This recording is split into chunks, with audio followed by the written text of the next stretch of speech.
এয়া এইটো মাছ হয় ৰৌ মাছ এইটো লৈ আনিলোঁ ইয়াতে 1.5 কিলো আছিলে কিবা 730 টকামান লৈছে একদম লোকেল হয় আৰু ইফালে এখিনি বৰলীয়া হয় এখিনি 0.5 কিলো এইটো অকমান পানীটো অকমান বেয়া ওলাইছে টাইম হলনে আনতে বাসা নাছিলে পলিথিনত আছিল নে হেকেনে এইটো ফ্ৰিজতো থোৱা নাছিলে অকমান হে হৈছে ঢিলা টাইপত তথাপি বৰলীয়া মাছ খাই মই খুবেই ভাল পাওঁ সেই গতিকে এখিনি বৰলীয়া আনিছো বৰলীয়াখিনি কোনে বাৰু ভাল পায় আপোনালোকে বৰলীয়া খাই খুবেই ভাল লাগে বৰলীয়া কিন্তু অকমান লেতেৰা টাইপৰ পানী ওলাই আছে ই অকমান গলিব আৰু মানে ইক জলদিকে কিবা এটা কৰিব লাগিব আৰু বনাই জলদি সাফা কৰি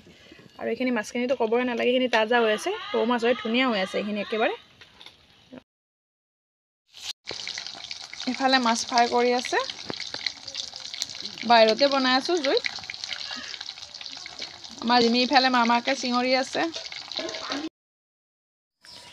এয়া বগৰী আৰু মাছ বনালো এইটো মাছৰ শুকান ভাজি আৰু এইটো পানীলাও আৰু মাছ বনালো ভাত অকমান লাগি গল কৰছখানৰ পৰা সবজি টাইপৰ বনাইছো বৰলীয়া মাছ হয় এইটো কিন্তু সৰু মাছ হয় একে বনাইছো